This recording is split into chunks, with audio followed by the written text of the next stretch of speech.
What's going on, guys? It's your boy Player X here with the Semi Limited Podcast. Whoop, whoop, whoop.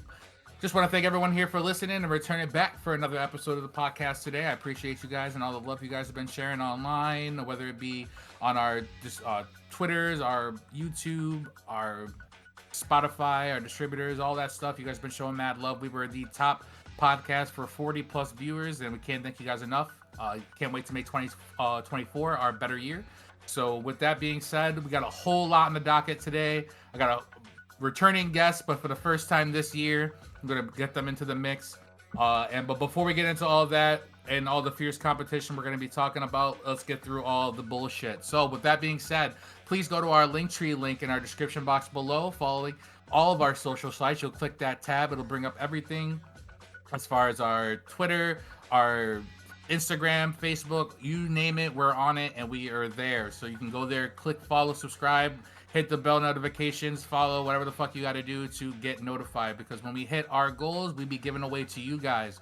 We gave away 7 prizes or giveaways last year. We'll be giving away, hopefully, I'm trying to double that with 20, with being the next giveaway at 50 followers on TikTok, 100 followers on Twitter or X, and 200 followers on Instagram or YouTube.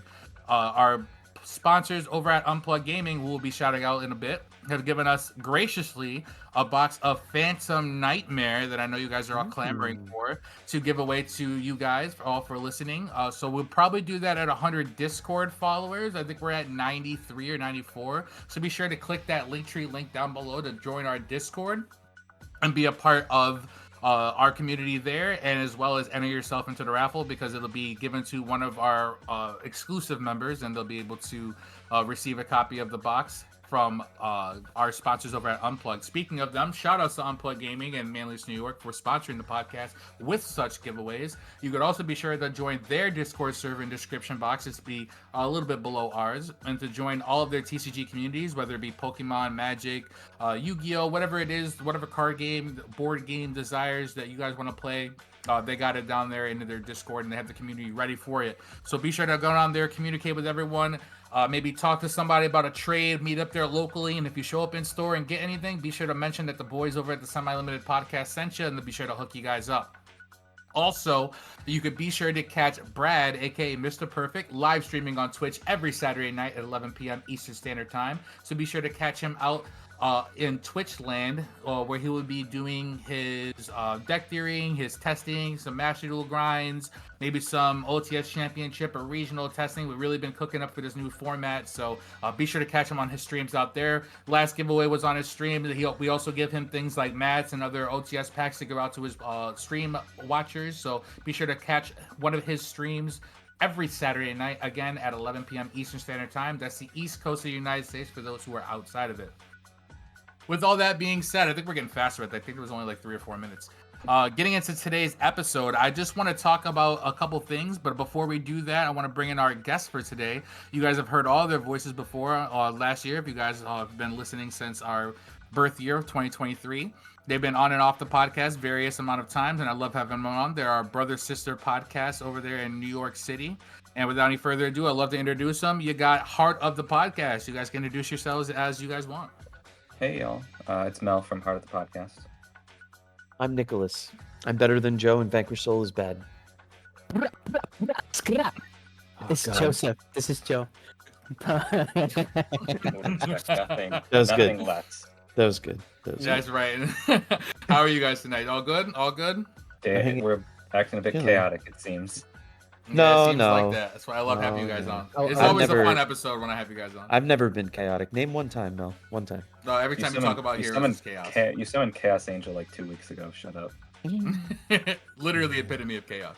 Actually, do you even have that card? Before we get Nope. into it today, Nope. before we get into it today, any shout outs for you guys? Any things you guys want to talk about or give notice to before we get into it? I want to give a shout out podcast. to I want to give a shout out to the community at Syracuse for always supporting me as the king of Qs. No, Right. that's Yeah, not- of course. that's not- Literally nobody had... Go watch Someone's go done go listen to our podcast, and also you should give me money. But mostly, you should listen to our podcast. But mostly listen to the podcast. Yeah, along listen with to the money. podcast. The podcast isn't monetized, so that's actually you should just go do that because we have good radio voices. Especially now. Yeah, Thanks. Appreciate it. Do it. Yeah, just listen to our podcast. Also, keep listening to Player X. He always has the best guests and the best people. And we love Absolutely. working with him. I mean, we're here, so obviously. And remember, Yeah, Block Dragon to 1, as is tradition. Oh Yeah. my All right, God, we got the one out of the way. Only one this time. We're focused tonight. We're busy. All right, one Yeah. going out the way. Now we gotta Yeah. worry about the second one. Oh, metal bone. Yes. Speaking of which, we didn't drop on Friday just because I wanted that Monday episode with Hani to really marinate with the viewers. A lot of people were asking where the Friday episode went, and I was telling them that you guys got to check out the Monday one. There's just so much juice in there. I didn't want you guys to miss out, so go back and check it out. So congrats to everyone who basically went over to the sneak peeks and actually performed really well because they actually listened to the episode and got some of the inside scoop and knew exactly what to bring and what to see in the room and actually perform well. You So were we actually got our snitching sneak on peek what of them people were performing well. using? I wasn't snitching. Hani was just talking about the decks in the format, the best counters for them, and also what you should be expecting in as far as like entry level tournament as well as top cut of a tournament. Like what you should be expecting as far as like the first and second round, like all the rogue you might run into, as well as when you're in the 9th and 10th round, which you might be expecting on those top tier tables. So it was just a lot to go on. And shout out to Hani too for actually taking the time out to have that discussion. But I just wanted to make sure that we had someone really great coming back and top that off with, and what better than our brother sister our podcast, Heart of the Podcast, for coming in there and saving the day, because I didn't want to sit here and talk about all these things by myself with you guys. I wanted to make sure that we had basically a melting pool of ideas and discussions for this, because we got a lot to get into. Speaking of, just wanted to briefly go over some of the fierce competitions that Konami is sanctioning this year for us to see, and basically how the company has been innovating some of its competitive play. We've been seeing a lot more advertisements, especially with the Tokyo Dome. For people who don't know, just went over the last week, which went over the weekend. We had the Tokyo Dome, which is in Tokyo, Japan, and it's basically a big ass event where they reveal a lot of things, just like Yu-Gi-Oh! Con, but for exclusively Tokyo. And they had revealed a bunch of things like short animations. They have an animation department working on like lore stories, which I thought was really, really cool. It was like a nice way to end basically how that whole event. I think they ended out with it. And they also announced a bunch of the other tournaments that they have going on that we're going to be getting into. But there was a lot that was going on at that Tokyo Dome. Did you guys happen to catch any of it, or was that just something you guys heard about from the Zodiac Duelist, or maybe just in the ether? No, I was actually I was watching a stream, and then while it was happening, I was watching it not live, but like as people were reacting to it. So honestly, thought it was pretty rad. I really enjoyed the animation, and I liked what I saw. It was cool. I liked it a lot. Yeah, I think there was one of the what's her Julia Hedberg, who, for those who don't know, she's the head judge of head judges, where if she says MST negates, MST's going to negate. MST does negate, yeah. Like, so she she was posting. Yes, absolutely. If she says that you can activate Droll under Shifter, you can activate Droll under Shifter. It's just, but it was cool to see like somebody in the community from the competitive side be also invited and sharing some of the information and pictures from there. So it was really cool. And that animation's dope. I really liked it. Oh my god, There's it got a me treasure so wet. trove. There's a treasure trove of things that Konami could be doing, like in terms of storylines. Hopefully, the Mech Knight Crusadia line, World Legacy line gets. Yeah, we need. It's We just all such know a we're getting Cash blur, Factor. yeah.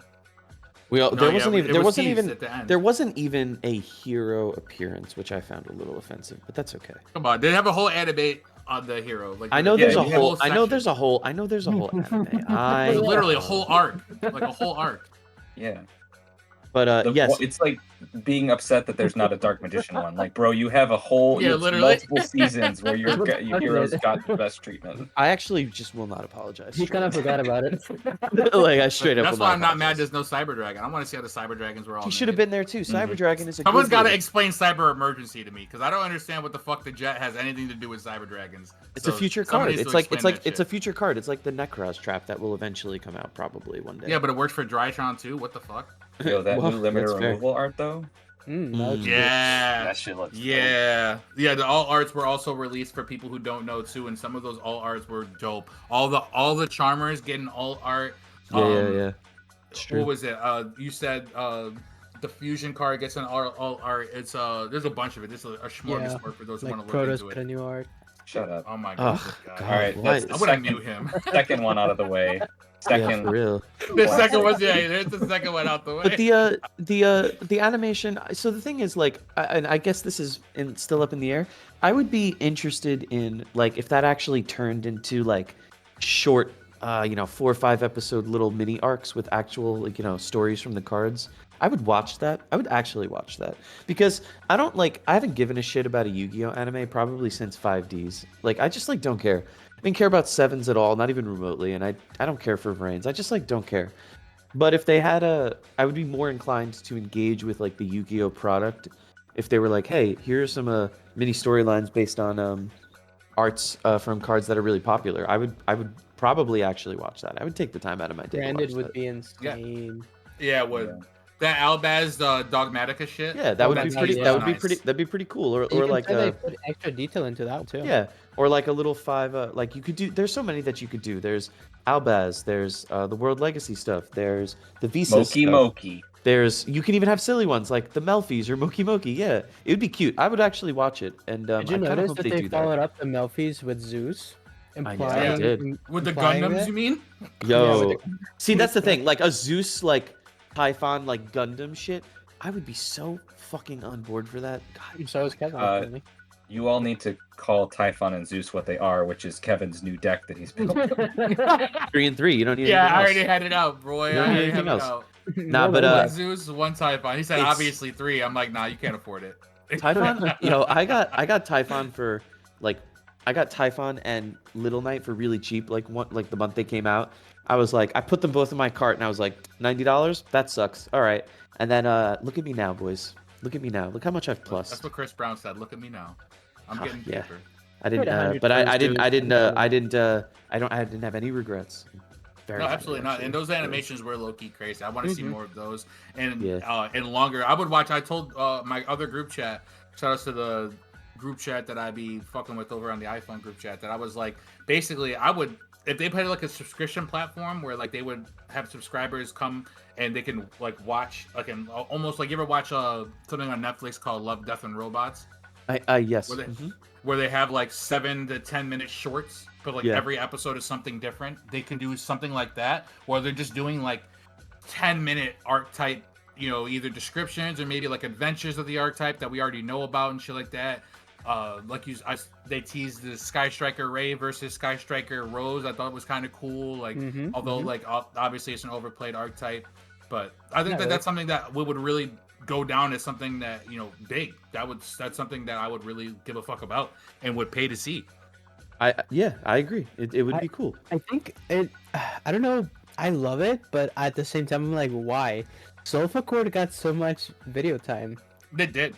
But that's because it was like, oh, Soulful Cord. It's like, like it's like they're celebrating. It made no impact. Like, but they're celebrating.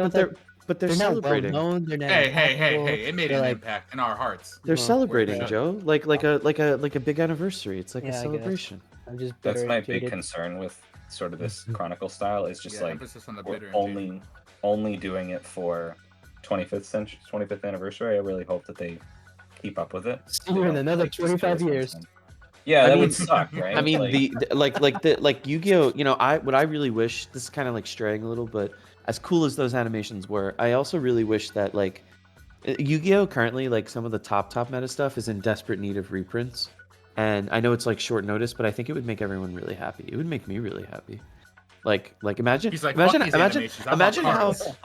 hype the community would have been if they were like, hey, we know it just came out, but we're gonna reprint like the Sinful Spoils shit with Diabelistar. That'd be so. Why would they do that when they can spend thousands of dollars on animators to show you what the Sinful Spoils is? Because I want to play Diabelistar and I can't afford it. Why? When you can watch them for free. I don't need subscription.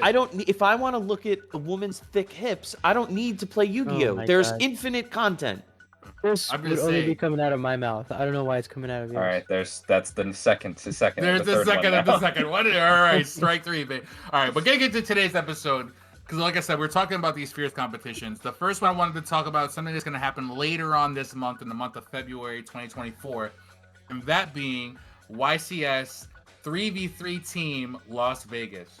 And this is going to be another big YCS because the last 3v3 we saw was Pac winning. I think him, Kamal, and their third took it down, and they were playing Dragon Link and Double Pearly or something like that. Oh, no, Dragon Link, Pearly, and Infernoble, which was surprising. But they did really, really well, and so to see another 3v3 is going to be really good, and it's going to kick off February 24th through February 25th, so right at the end of the month. It's weird because this is a leap year, so we're actually going to have a couple more days after that. But not only is this going to be a regularly hosted advanced format tournament, as one would say, like probably with more than 1,400 to 1,500 people estimated to be in attendance in just the main event, but also being ran that day is a bigger, even more low-key event, the Time Wizard team event, and that is speculated to have been really, really sparking controversy, not controversy, but more like discussion in the community, because that one is a Time Wizard event where the 3v3 contestants will be running the game similarly to an advanced format 3v3, but the one major exception is each duelist on the team will be playing a different Time Wizard format for their team.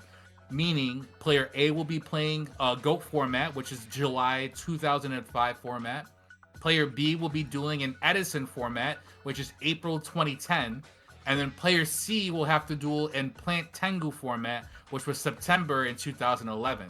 So this sparked a lot of discussion about the community. Some of the formats besides Advanced are finally getting highlighted and sought after in play, and as well as even affecting the secondary market with cards like Pulling the Rug, seeing reprints in the OTS, and even cards like Substitute, who haven't seen reprints in forever, skyrocketing because there's such a demand for the card with such low supply. But I think that this is something that's really, really cool and interesting. And the addition alone is announced or expected to increase the amount of players going to be in the room. Maybe not participating in the main event, but this might be one of the side events that could be just as big, if not potentially bigger, than the main event. I think people would love to see this, and if this doesn't get any airtime, I'm going to feel personally attacked. Yeah, this is by far the coolest event that Konami's ever announced. And I think it's interesting the way that they have it set up, where it's player A is GOAT, player B Edison, player C Plant Tengu, because they're implying that your Edison player is the best player on your team, because they are the ones that will be able to talk to both players, and that means that player not only has to know rulings for Edison over current format, but they also need to know GOAT rulings and also Plant Tengu. Just the amount of knowledge that this player has to have for this event is I really commend. I don't do it a lot, but I commend Konami for being we said that we were going to support Time Wizard. We're doing it in probably one of the coolest ways you can do it, because I can see a scenario where they're it's really hard to get a YCS level event for Edison, for GOAT, for people love the formats, but not most people just want to play Modern. That's clearly the most popular one. So this is a good way to say this is how we give love to older formats, give people a chance to play multiple in the same one. It's super cool. I really like what they're doing. Word.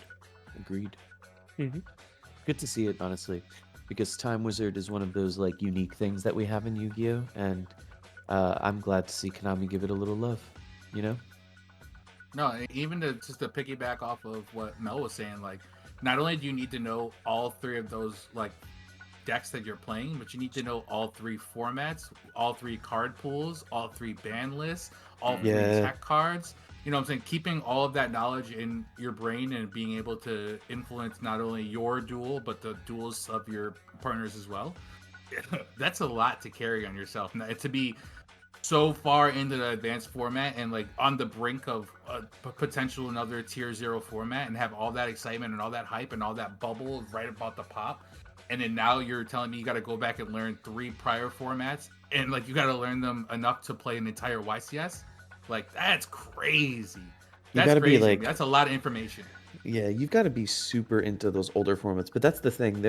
I know we, we play advanced pretty much exclusively, but some people get really, really into those older formats, and I respect that honestly. Mm-hmm.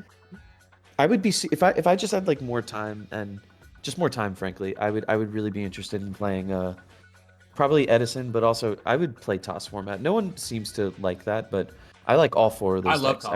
I would be so fucking into that. I would play all four of the decks in toss. I would be interested in playing. But I do respect it when people do it. And then the knowledge required, that's crazy. I mean, you have to be just basically a Yu-Gi-Oh pro. Like if you want to weave through that or you better start prepping now. It's February 5th when we're recording. So you got to prep like now if you want to be well versed in all of those formats because they're all so different.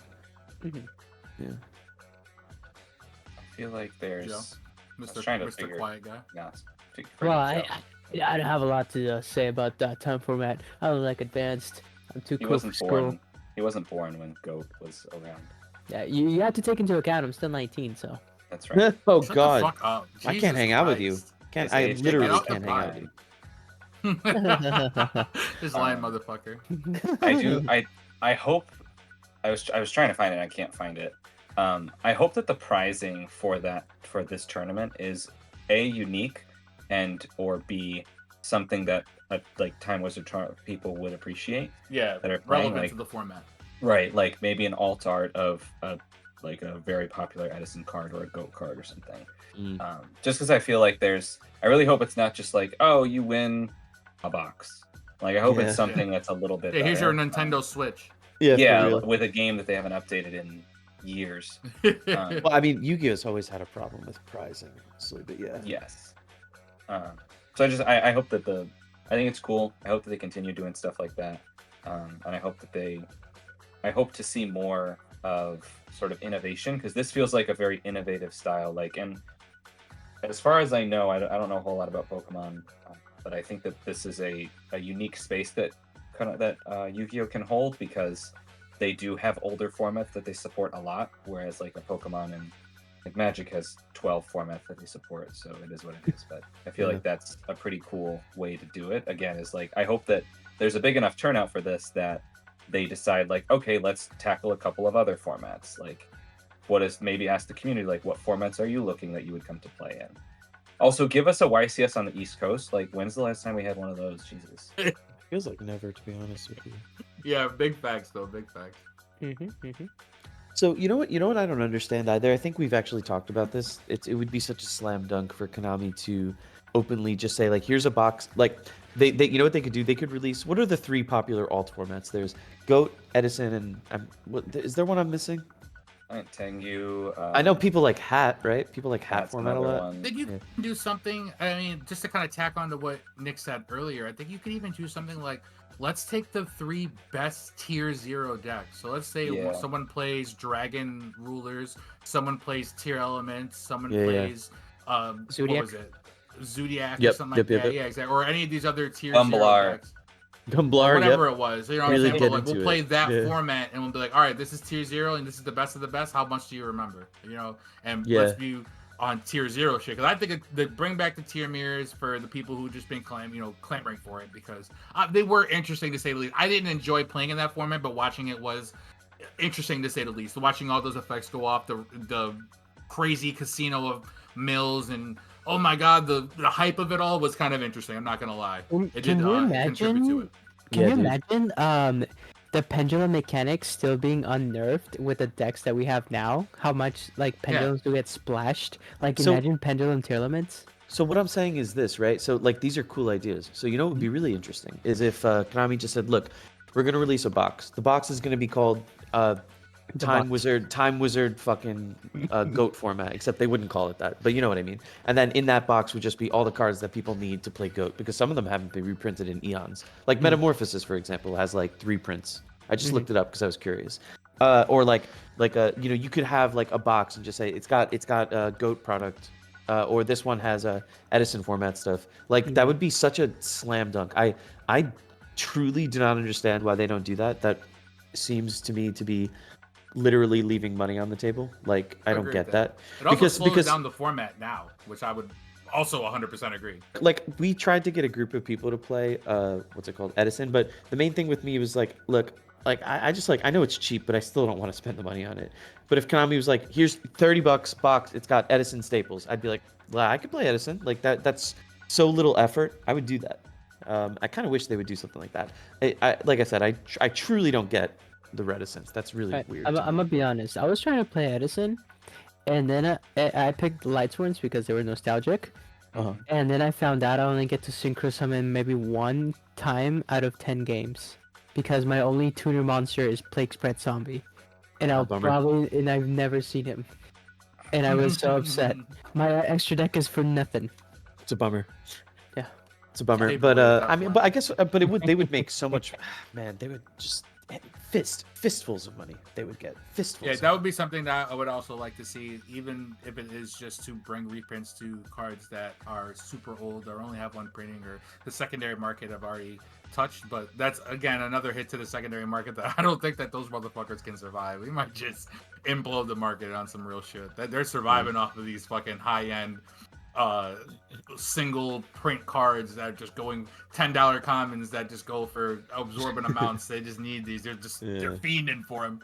60%, please. But I also just like don't feel bad for the secondary market, because the health of the game is more important. You say that. You say that until it matters.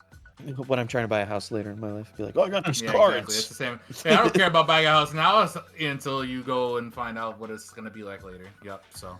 I agree, but I think that it is cool of them for starting to do something like this. Speaking of the actual event, though, what do you guys think will be probably making an appearance at this YCS, knowing that it's at the end of the month? People are going to be having this deck more defined, especially with the release of Phantom Nightmare that just happened over the weekend. Or actually, the sneaks happened over the weekend. The actual release is going to be this Friday coming up, but they're going to have plenty of time to prepare for it. So what do you think one might be making an appearance? I think we're gonna see who are people we should not be taking financial advice from. Wow. Because I think anything fire is going to be the dominant deck. There's no question. It's take your pick of which one. I think pretty much guaranteed. Yeah. You have 7 Rotas in some of the decks. Like it's not going to be a contest. We're all about to go crazy. Yeah. Now, boys, remember what I've always said. My adage is always, if you have a situation where Droll feels mandatory, those are usually looked back at as unhealthy formats. That is just kind of the rule. Yeah, Droll has been felt like dominant in the past. Yeah, bro, I haven't taken Droll out of my deck in like 2 years. The last time Droll was really like a staple, not like I've had Droll in my side deck basically for years, but I never felt like I had to main it. Now I do. The only other time that I can think of recently where that felt mandatory was when Drytron was really a big thing, and that was a while ago now. But fire, pretty much, I think that's a guarantee, boys. I don't think there's any doubt. So I think fire definitely. Labyrinth could make a sneak peek. I'm very curious what shenanigans transaction rollback is going to force Konami to address. Oh boy! Konami has not released guidance in the TCG about many of the like transaction rollback targets, and it's one of those. It's all over the judges' lounge. Like, how does this card resolve? How does this card work? How does this one? Every single person is ask your head judge, because Konami hasn't said anything. Ooh, so I'm hoping that Konami releases guidance on some of these cards ahead of that, because Labyrinth is a top deck. It's not a question that it's going to be. I think the Unchained version will probably see a lot more play. Absolutely. Just like, ending on a King Yama, having the option to go to King Yama. I think Hani was talking about this. Like, having the ability to pivot to other engines is something that what I'm hoping we'll start to see. I don't like it as much, but I think we're going to see a little bit more of just like which decks can pivot the best. Which decks, if a deck can play pure right now, that deck is the strongest deck in the room. And then it's any deck that can play a secondary engine that you have to pick which one you're going to deal with. Because like some decks don't die to Droll, even if you Droll them. Like they'll be like, all right, I'm just going to pivot to the other thing that I can do. And you're like, well, this Droll kind of did nothing for me. They're not wrong. So I think I feel like it's going to be a deck that either is like I'm racking my brain with like what decks are pure that can run totally unimpeded, and I don't think there's a single one. But whatever one can do that. Centurion can run pretty well. I mean, I'm not just fanboying because I'm playing it, but Centurion doesn't die to most of the hand traps. Like, I'm not even kidding. That's true. Yeah, I guess that's true. Not Droll at least, because you're only doing the result Only Nibiru. So. Yeah. Well, so fire decks for sure. Labyrinth, I would. I mean, for sure, right? Other things that'll probably show up. Vanadium should be there. It's still tops. Like recently it did. So I would be surprised if it wasn't at least in the top 32. That just feels like it will happen. And then on the fringe, there's other decks that are considered not at the power level of the fire decks that continue to be in the top 32. Those are things like any of the weird variants of Tyr or any of the variants of Kesh-Tyr. Like, they've been there kind of consistently. It'll be I don't think they'll be in the. I would be really surprised if one of those snuck into the top 16 because the fire decks are just a level above. But I could see them being up there somewhere. Those for sure. I see a shifter deck doing really well. Yeah, there's a couple right now. Taking quite a few surprises. I feel like Flu unfortunately might not be able to we haven't seen Flu in a while, and the deck hasn't really taken any hits. It might make its debut though, because if I'm not mistaken, I'm pretty sure Promethean Princess only triggers on a special summon. So if you just normal summon it 8 times a turn, you ain't triggering shit. You have to just play with the Garudix or Kirin that you may or may not be playing, or if you're playing pure Snake Eyes, that Flamebear's better be in defense. Right, so. And the other thing is, Featherstorm is still at 3, so if you're running a fire deck, yeah, if you're running a fire deck, then I guess you lose. It could happen, but you have to get a little lucky. But those are all things that could be there. So I don't know, and I guess Centurion is possible.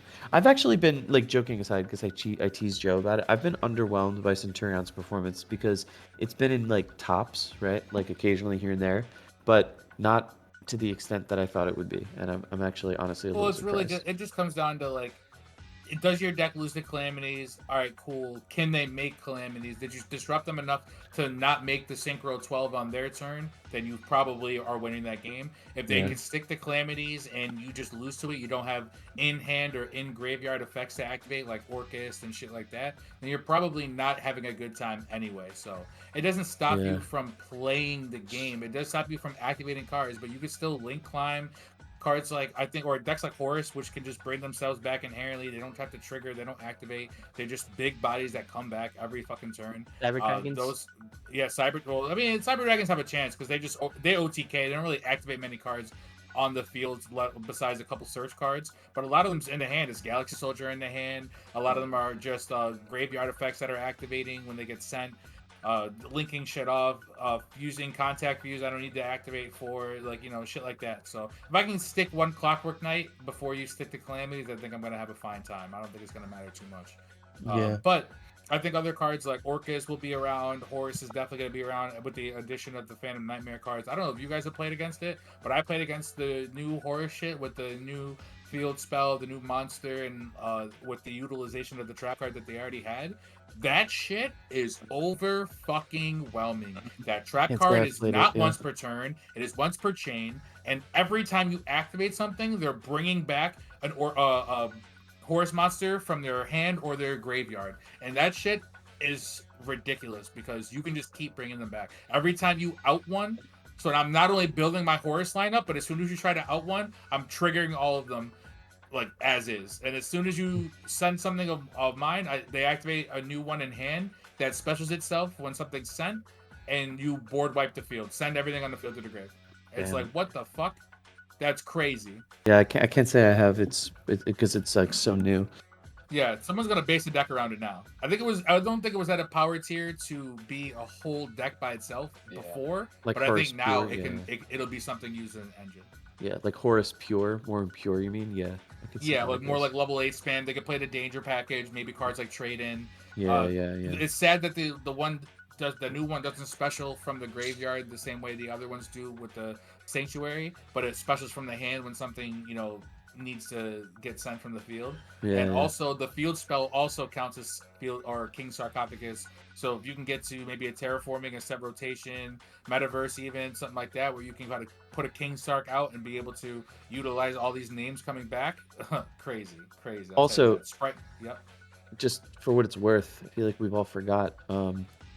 Voiceless Voice is very new, but Yeah, that deck is also like pretty good, and that might do better than people think because there's a very strong chance that because it's new, people are not super familiar with how to deal with it, and that could steal a lot of wins. Like the deck has, on paper at least, if you just like look at the cards, really good interactions with the way it negates certain things. Specifically, like field spells are a big thing right now, or like anything that needs to remain on the field. So there's a strong chance that that shows up in some capacity. Also, Saravis is the not the ritual one, and I guess the other one, but mostly the ritual one. Just like really incredibly good right now. But isn't that just put in like a tower? Isn't I like that's as far as I know, right? Just put. Nah, It's the ritual, not the other one. Voiceless Voice has the Saravis it just has 4100 attack, I think, while Low is on the field, and it's an Omni negate while she's on the field once per turn. The trap card is where they really get some value because Low can just activate that, and that is I think it's however many ritual monsters you have, you can pop that many cards on your opponent's field and this card, which Destruction's not the best, but if you back it up with the Saravis monster that is hard to kill with 41, and their continuous spell makes them untargetable. Yeah. So all of the fire stuff doesn't work because you can't target any of their stuff. So I think Mel, you're not referring to Saravis, you're referring to the fucking Skull Knight Skull guy. Guardian. Yeah. But no, all of that is true though. Like it's incredibly strong. Yeah. And then on top of that, they can swap out for Saravis the ritual as like as like an interruption. It's just it's pretty good, I gotta say. It's cool. I think it's gonna be good. Yeah, it'll be definitely up there.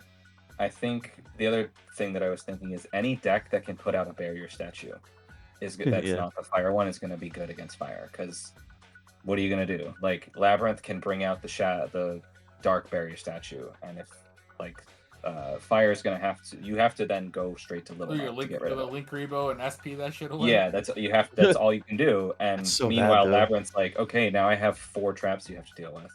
I think I think this YCS and more than anything is going to have some fucking wild choices in the side deck to combat, which we often see with tier 0 formats, just like random interesting old cards, like how Soul Release was a card that nobody paid attention to for a long time, and then people were like, oh wait, fire needs their graveyard, let's Soul Release it and get rid of 5 of them. I was gonna buy one of those, like 3 of those a couple of days ago, and I didn't because it's gonna I got distracted. It'll get an OTS reprint, I guarantee. That's something that we can usually rely on Konami to do, is like, oh, there's an old card that people like, throw it in an OTS pack as a common or a super. Yeah, it's good though. It's really good. And also, since we should probably mention, there is a non-zero chance that some Runic variant shows up, because Runic remains pretty much unhit except Fountain 2, which is fake hit. So they were running possible. 2 to begin with, right? I know it didn't even matter. I think that could show up possibly, but given the fact that a lot of people are going to be drolling in the main, that could also get hosed. So it depends on what happens. There's a lot of possibilities there. I think there's going to be a lot of banished decks in the room too. Things like obviously Cash, Runic. Generators, I think it's gonna be a sleeper pick. That's just too nice right now. Generator, interesting. We laugh, but it's a nice deck, man. We'll never ignore that card again. It's a nice deck, man. It is. I'm just saying. Even sleeper decks like those new Ashen cards. Man, I don't know. Isn't there generator Runic, because they can place a level 8 as well? Yeah. I think it's possible. I would be a little surprised, but it's not impossible. I think I don't think Ashen is good enough on its the way it is right now, but I guess it's not impossible. The main thing that's going to restrict this here is who was able to afford Bonfire. Like, I guess that's true. Yeah, and we're paywalled out of the game now. I am actually quite literally paywalled out of the game. I just like.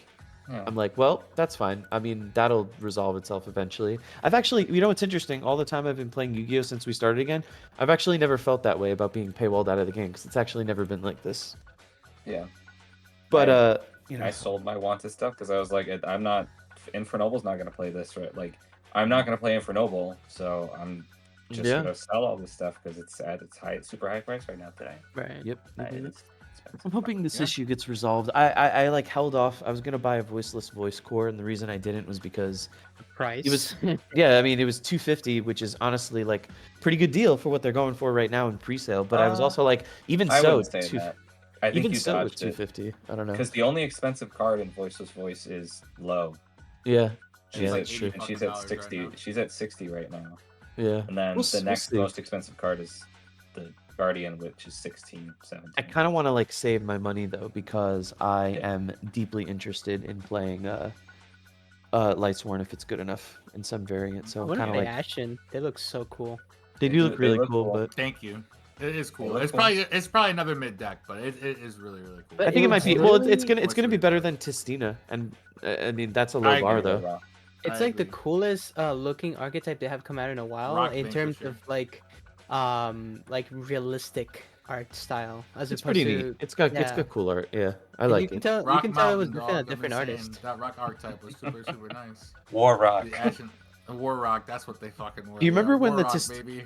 Do you remember when the Tistina cards came out and people were like, they might be rock support, and then they weren't that, and they were the worst? Well, you emancipators can cry about it. Mel, it's been like 4 years at this point. Like, I think it's a long enough time that you should let me enjoy myself. Absolutely not. No, never. Not at the risk of Block Dragon. Right. But while we're on the topic of Konami sanctioned events, as we move to one of the last topics I want to talk about tonight, they also announced that they are unveiling a quarter-century tournament, or a series of them at least, which I would like to call the Quarter Quells for you Hunger Game fans out there. Hell yeah. So it's going to be starting February 16th, and it's going to be for 2 days. And they're doing 3 big major events is going to be going down, and it's going to be mostly non-TCG player related. So they're going to be doing 3 different events. The first one will be the 7th anniversary of the Duel Links Invitational. The second one is the 2nd anniversary of the Master Duel Invitational. And then there is a third tournament, which we're going to be talking about a little later on because I want to get a little bit more in-depth in that one. But there's also going to be even live streams of the anime and as well as interviews with different players. And they're going to be streaming this shit for a whopping 32 hours straight. So this is something that's definitely not been done from them. Usually when you watch a YCS or a big major event, after the first day, they usually end the stream. So it's going to be interesting to see that they're going to keep it interesting enough, I guess, to keep people involved after the event is done into the next following day, with all these quote-unquote anime clips and interviews and whatnot. But I think it is cool to see that Konami's branching out into these bigger and better events. So be on the lookout for those. And now that we're getting into Hold on, give me 1 second. Yeah, you got 2 seconds. 43. Shut the fuck up, bitch. 43. Damn. I might leave that one in now too. Sam, Daddy.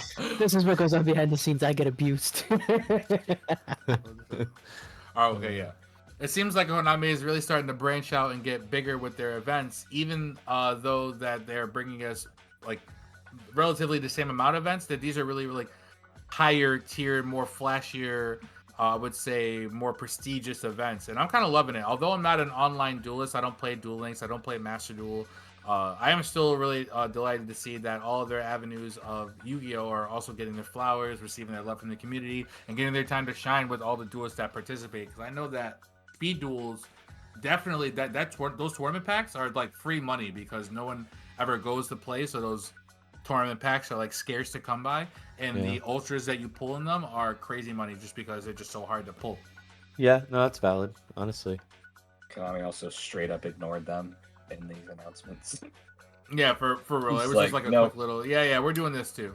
Yeah, Do any of you guys play those Duel Links or Master Duels or anything like that? I played Duel Links quite a bit back in the day before I knew people who played Yu-Gi-Oh in real life because I wanted to play Yu-Gi-Oh and I played Duel Links and then I played Master Duel when it came out for a couple of weeks and then I stopped because I don't like Max C and I don't feel like doing that for every game, so I was like, nope, I'm not going to do this. But played both. I haven't played Master Duel in ages though because, you know, I already spend money on real cards. Why would I spend money on electronic ones? We've talked about No, this. You I don't can have agree to with that. spend money. I also don't play those, so I was But just like, wondering if anyone. if I wanted to, but like, it's also like you have to craft them. I'm like, this is very annoying. I could play Omega, for free and play any deck I want immediately, and it has a pretty active ladder. So it's just no reason.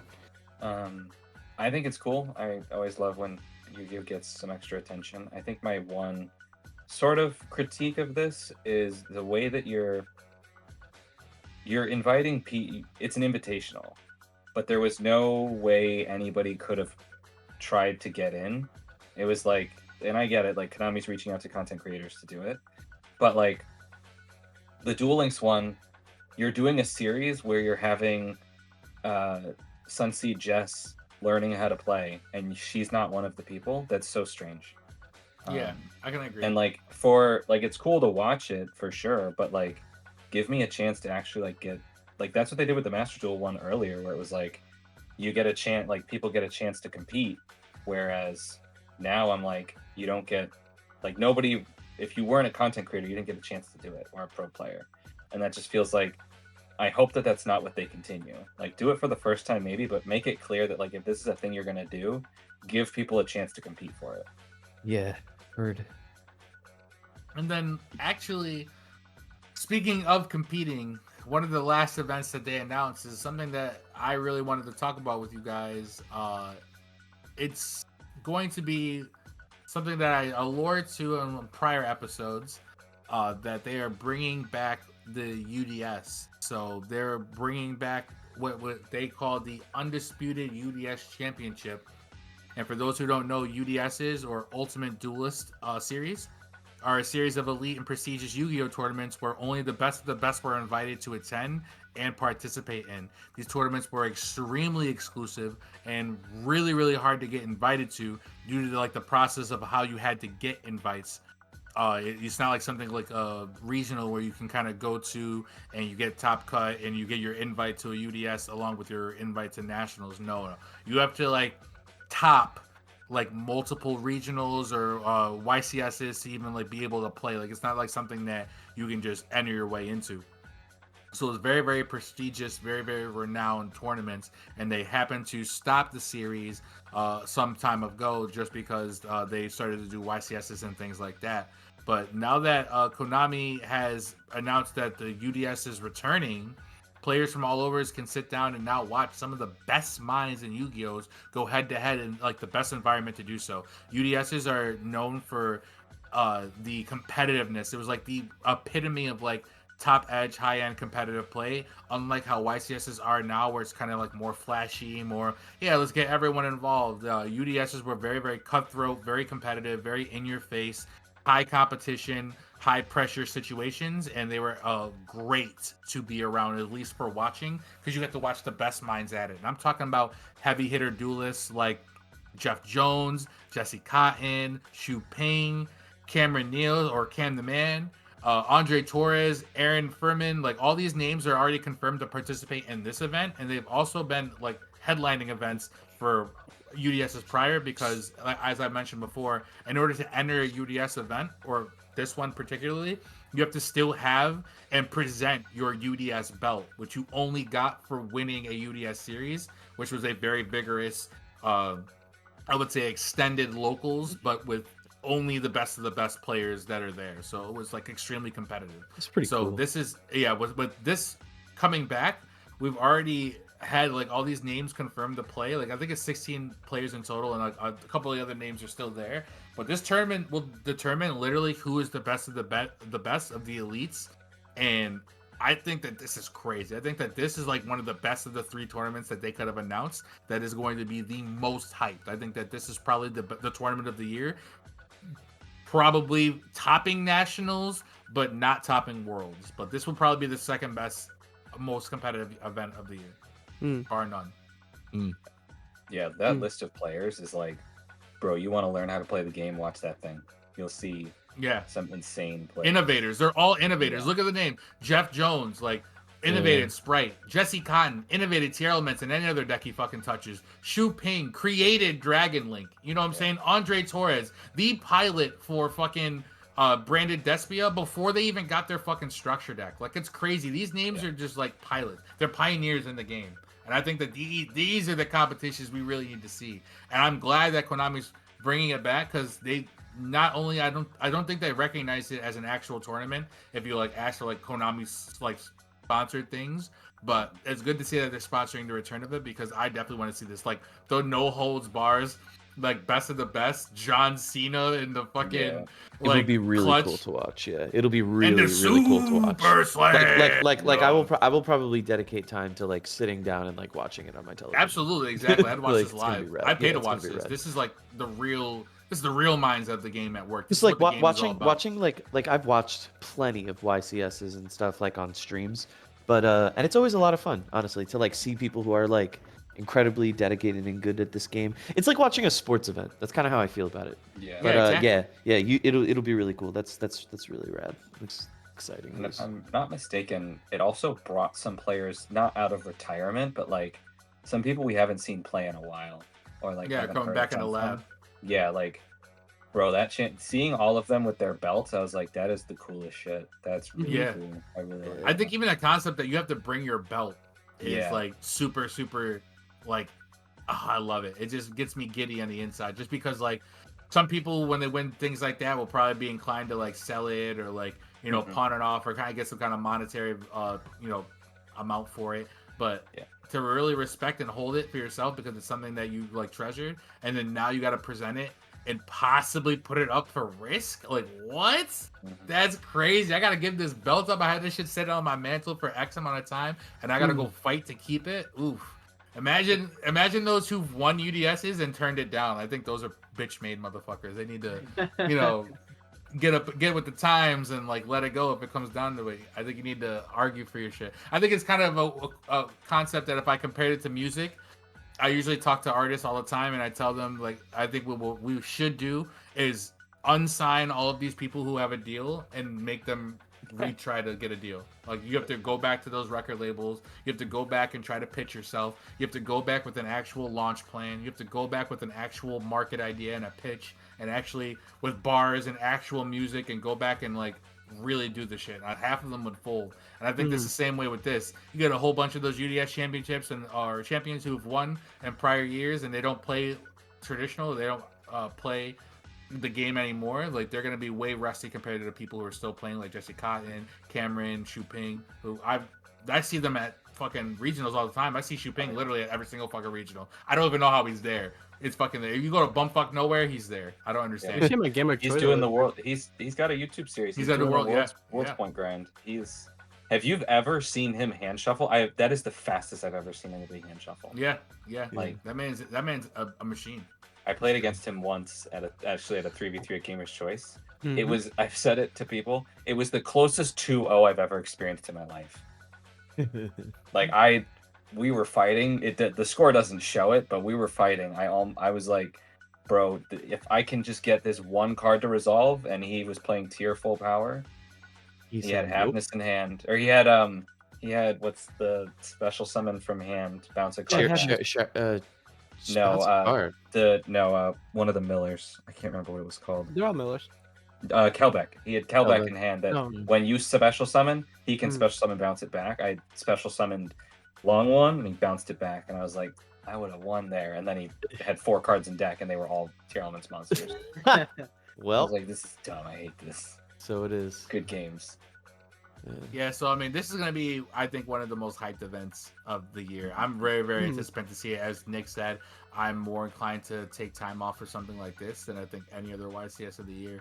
I think this right here is something that they need to do more of. This is what the players need. Obviously, you need more participants for it. There's only X amount of UDS championships out there, but this is something that we could definitely get on the retrain wave. So Yu-Gi-Oh needs 2 things pretty much always, right? Always more reprints and always more like Konami input that isn't just releasing product. Like always, basically. So it's good. It's good news, I would say. And with that being said, guys, we are actually starting to run out of life points. I just wanted to brush up on a little bit of the competitive news for you guys and get you guys all hyped and fired up for the season that we're about to have, or at least getting ramped up into. Once again, before we leave, I just want to thank our guests for coming on. Before we get into their shout outs and whatnot, I'm going to do our shout outs one more time. Be sure to check our Discord link down in that Linktree link down below in all the description boxes. You can click that link, follow all of our sites, especially our Discord, where we'll be giving away a box of Phantom Nightmare when we hit 100 Discord followers, or I should say members. So when you get in there and join, we'll be doing another giveaway for you guys, sponsored by Unplugged Gaming, who we will also shout out from Manlius, New York. Be sure to join their Discord as well to get in on all of the TCG action, and also communicate with the staff, because they are very attentive staff. They like to make sure that they cater to everyone's needs and get everyone situated. So I love going in store as well as handling them online. They always ship cards to the store. They're on TCG Player. Be sure to go check them out. They're really great guys, and I appreciate all of them. So much love from the Semi Limited podcast to Unplugged Gaming. Also, be sure to check out Brad, who will be streaming on Twitch at 11 p.m. Eastern Standard Time on Twitch. You can be sure to check out his link down in the description box below. You can also catch him doing our shorts for the Perfect Pulls Wednesdays. And you can also catch him on a stream doing things like deck theorying, deck crafting, and, you know, general playing of Yu-Gi-Oh!, Master Duel, TCG, whatever it is that's coming down. I think he's getting ready for the March regional that we have coming up at Catscales. So we've been more inclined to teeter his chats and more of his interactions towards that. But be sure to go in there and communicate with them, have a great time, and be sure to interact with him, because when he interacts with me on our Sunday locals, we be sure to include it in our Friday night wrap-up. So without that, you know, with all that being said, I would like to thank our guests from the Heart of the Podcast for coming on. Is there any last words or any final thoughts, anything like that you guys want to get off your chest? Step aside, gentlemen. I got something to say. Oh boy. Okay, yeah, go ahead. Go ahead. You've been listening to Semi-Limited Podcast, Shing Shing, with MSTC, Team MSTC, with Heart of the Podcast. You can follow us on Instagram at Heart of the Podcast, Spotify Heart of the Podcast, anywhere where you can listen to any sort of podcast. Heart of the Podcast. Take it away, Mel. It's not a shock jock show. I don't think it's a shock jock show. Super Slam! Well, all I don't know right. what the fuck just happened. I don't know. I'm extremely hungry, so I think that we should leave. His name is John Cena. And I'm Joseph with MSTC, Heart of the Podcast. I'm Nick, I guess. That was overwhelming. You were doing the ending. I'm Mel from Heart of the Podcast. Great stuff, everybody. It's been real as fuck. I don't know if you actually meant us to X out of it, but yeah, we're doing it now. You know? I guess so. Yeah. They all said it best. I am Player X, and you have been listening to the Semi-Limited Podcast. We're all out of life points. Thank you for listening, and good night. Peace. All roads lead to me.